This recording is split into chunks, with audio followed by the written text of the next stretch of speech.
Números capítulos 29 e 30. No primeiro dia do 7º mês, celebrem a festa das trombetas. Convoquem um dia oficial de reunião sagrada, no qual não farão nenhum trabalho habitual. Nesse dia, apresentem um holocausto como aroma agradável ao Senhor. O sacrifício será constituído de um novilho, um carneiro e 7 cordeiros de um ano, todos sem defeito. Será acompanhado de ofertas de cereal, de farinha da melhor qualidade, umedecida com azeite, 6 quilos para o novilho, 4 quilos para o carneiro e 2 quilos para cada um dos 7 cordeiros. Apresentem também um bode como oferta pelo pecado para fazer expiação por vocês.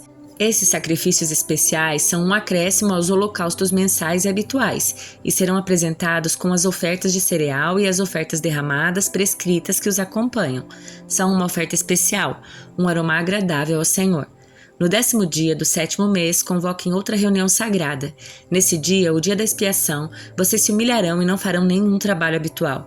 Apresentem um holocausto como aroma agradável ao Senhor. Será constituído de um novilho, um carneiro e 7 cordeiros de um ano, todos sem defeito.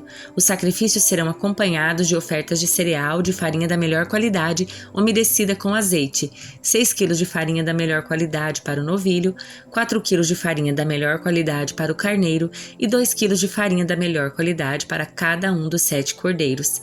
Apresentem também um bode como oferta pelo pecado. Essa oferta é um acréscimo à oferta pelo pecado apresentada para fazer expiação e ao holocausto habitual, como a oferta de cereal e as ofertas derramadas que os acompanham. No 15º dia do 7º mês, convoquem outra reunião sagrada. Nesse dia, não façam nenhum trabalho habitual. É o início da Festa das Cabanas, uma festa de 7 dias em homenagem ao Senhor. No primeiro dia da festa, apresentem um holocausto como oferta especial, um aroma agradável ao Senhor. Será constituído de 13 novilhos, 2 carneiros e 14 cordeiros de um ano, todos sem defeito. Cada um desses sacrifícios será acompanhado de uma oferta de cereal de farinha da melhor qualidade, umedecida com azeite, 6 quilos para cada um dos 13 novilhos, 4 quilos para cada um dos 2 carneiros e 2 quilos para cada um dos 14 cordeiros. Apresentem também um bode como oferta pelo pecado, além do holocausto habitual com a oferta de cereal e a oferta derramada que o acompanham. No segundo dia da festa, sacrifiquem 12 novilhos, 2 carneiros e 14 cordeiros de um ano, todos sem defeitos. Cada um desses sacrifícios de novilhos, carneiros e cordeiros será acompanhado de sua oferta de cereal e de sua oferta derramada conforme o número prescrito. Apresentem também um bode como oferta pelo pecado, além do holocausto habitual com a oferta de cereal e a oferta derramada que o acompanham. No terceiro dia da festa, sacrifiquem 11 novilhos, 2 carneiros e 14 cordeiros de um ano, todos sem defeito. Cada um desses sacrifícios de novilhos, carneiros e cordeiros será acompanhado de uma oferta de cereal e de sua oferta derramada, conforme o número prescrito. Apresentem também um bode como oferta pelo pecado, além dos holocaustos habituais com a oferta de cereal e a oferta derramada que o acompanham. No quarto dia da festa, sacrifiquem 10 novilhos, 2 carneiros e 14 cordeiros de um ano, todos sem defeitos. Cada um desses sacrifícios de novilho, carneiros e cordeiros será acompanhado de sua oferta de cereal e de sua oferta derramada conforme o número prescrito. Apresentem também um bode como oferta pelo pecado, além do holocausto habitual com a oferta de cereal e a oferta derramada que o acompanham. No quinto dia da festa, sacrifiquem 9 novilhos, 2 carneiros e 14 cordeiros de um ano, todos sem defeito. Cada um desses sacrifícios de novilhos, carneiros e cordeiros será acompanhado da sua oferta de cereal e da sua oferta derramada, conforme o número prescrito. Apresentem também um bode como oferta pelo pecado, além do sacrifício habitual com a oferta de cereal e a oferta derramada que o acompanham. No sexto dia da festa, sacrifiquem 8 novilhos, 2 carneiros e 14 cordeiros de um ano, todos sem defeito. Cada um desses sacrifícios de novilhos, carneiros e cordeiros será acompanhado de sua oferta de cereal e da sua oferta derramada, conforme o número prescrito. Apresentem também um bode como oferta pelo pecado, além do holocausto habitual com a oferta de cereal e a oferta derramada que o acompanham. No sétimo dia da festa, sacrifiquem 7 novilhos, 2 carneiros e 14 cordeiros de um ano, todos sem defeito. Cada um desses sacrifícios de novilhos, carneiros e cordeiros será acompanhado da sua oferta de cereal e de sua oferta derramada, conforme o número prescrito. Apresentem também um bode como oferta pelo pecado, além do holocausto habitual com a oferta oferta de cereal e a oferta derramada que o acompanham. No 8º dia da festa, declarem uma reunião solene.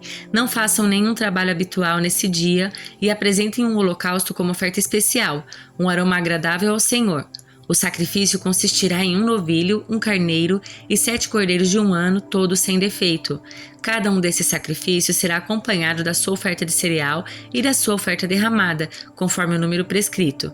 Apresentem também um bode como oferta pelo pecado, além do holocausto habitual com a oferta de cereal e a oferta derramada que o acompanham. Apresentem essas ofertas ao Senhor em suas festas anuais.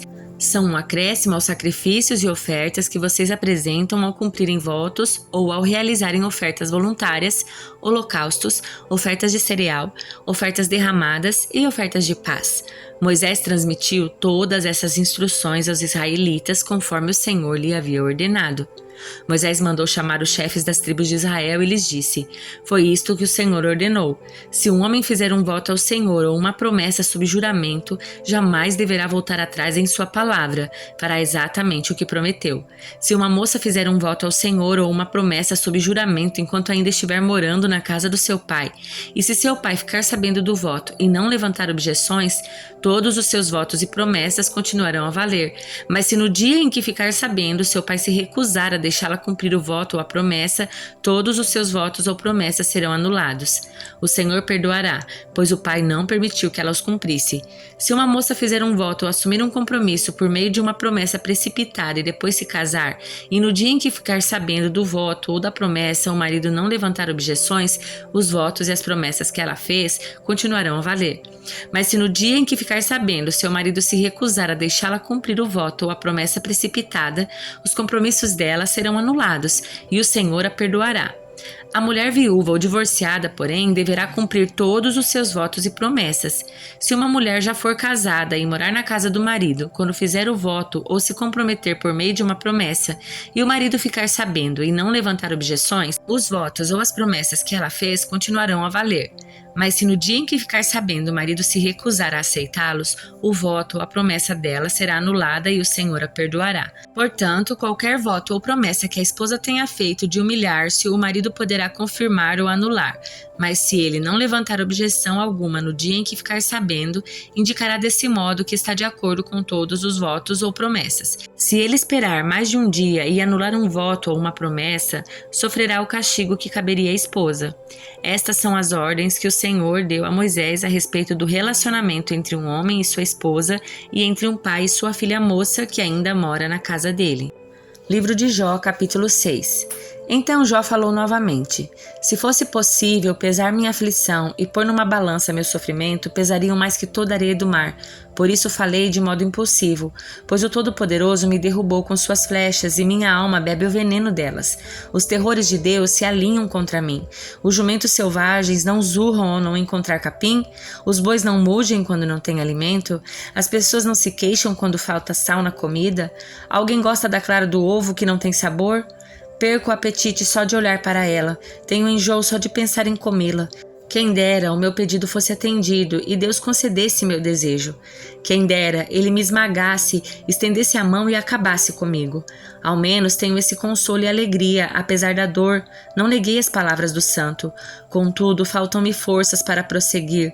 Não vejo motivo para viver. Acaso tenho a força de uma pedra? Meu corpo é feito de bronze? Não, estou completamente desamparado, sem chance alguma de sucesso. É preciso ter compaixão de um amigo abatido, mas vocês me acusam sem nenhum temor do Todo-Poderoso. Meus irmãos, vocês se mostraram indignos de confiança como um riacho intermitente que transborda sobre as margens quando fica turvo por causa do gelo e a neve sobre ele se amontoa. Mas chegado o tempo de seca, a água desaparece e o riacho some no calor. As caravanas saem de suas rotas, mas não há o que beber e morrem ali. As caravanas de Temá procuram essa água e os viajantes de Sebá esperam encontrá-la. Contam com ela, mas se decepcionam. Quando chegam, suas esperanças são frustradas. Da mesma forma, vocês não me ajudaram, viram minha desgraça e ficaram com medo. Mas por quê? Alguma vez lhes pedi presentes? Supliquei que me dessem algo seu? Pedi que me livrassem dos meus inimigos ou que me resgatassem dos meus opressores? Ensinem-me, e eu me calarei. Mostrem-me onde errei. Palavras honestas são dolorosas, mas de que servem suas críticas? Consideram suas palavras convincentes enquanto ignoram meu clamor de desespero? Seriam capazes de apostar um órfão num jogo de azar? Sim, venderiam até mesmo um amigo.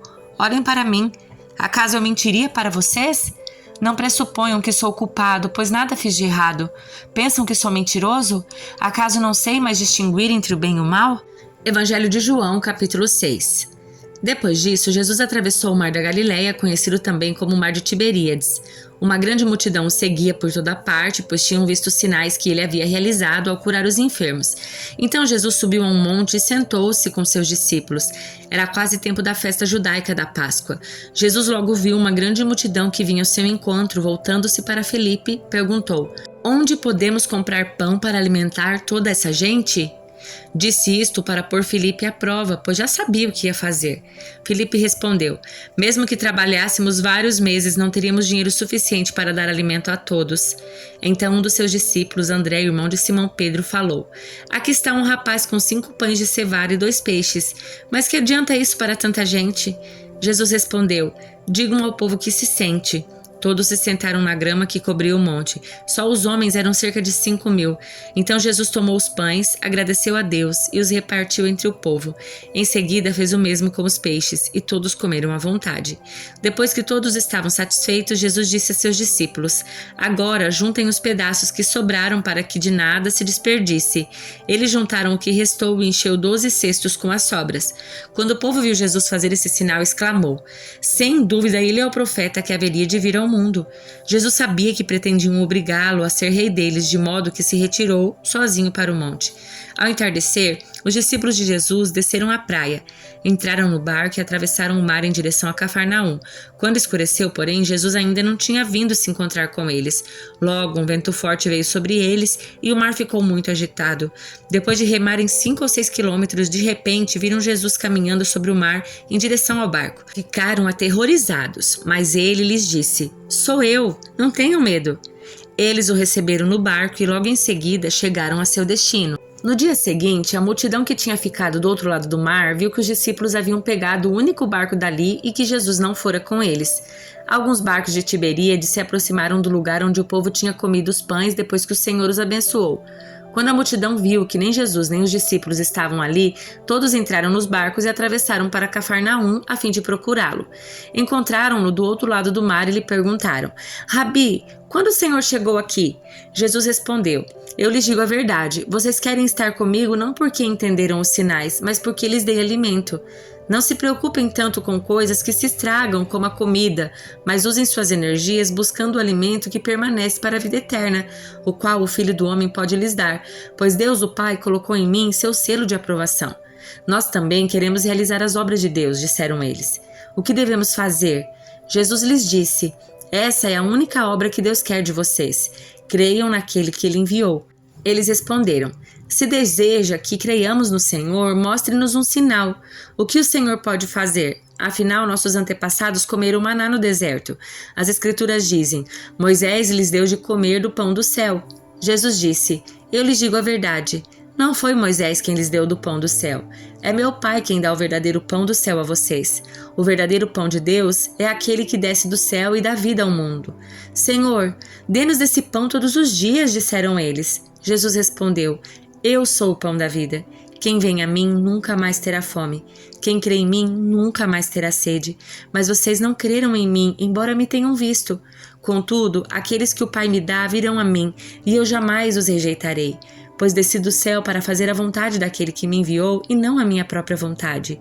E esta é a vontade de Deus, que eu não perca um sequer de todos que ele me deu, mas que ressuscite todos no último dia. Pois é a vontade de meu Pai que todo aquele que olhar para o Filho e nele crer tenha vida eterna, e eu o ressuscitarei no último dia." Então os judeus começaram a criticá-lo, pois ele havia afirmado: "Eu sou o pão que desce do céu." Diziam: "Este não é Jesus, filho de José? Conhecemos seu pai e sua mãe. Como ele pode dizer desci do céu?" Jesus, porém, respondeu: "Parem de me criticar, pois ninguém pode vir a mim se o Pai que me enviou não o trouxer a mim, e no último dia eu o ressuscitarei. Como dizem as Escrituras, todos eles serão ensinados por Deus. Todos aqueles que ouvem o Pai e aprendem dele vêm a mim. Não que alguém tenha visto o Pai, Somente eu, que fui enviado por Deus, o vi. Eu lhes digo a verdade: quem crê tem a vida eterna. Sim, eu sou o pão da vida. Seus antepassados comeram maná no deserto, mas morreram. Quem comer o pão do céu, no entanto, jamais morrerá. Eu sou o pão vivo que desceu do céu. Quem comer deste pão viverá para sempre. E este pão que eu oferecerei para que o mundo viva é minha carne. Então os judeus começaram a discutir entre si a respeito do que ele queria dizer. Como pode esse homem nos dar da sua carne para comer? Perguntavam. Então Jesus disse novamente: eu lhes digo a verdade. Se vocês não comerem a carne do Filho do Homem e não beberem seu sangue, não terão a vida em si mesmos.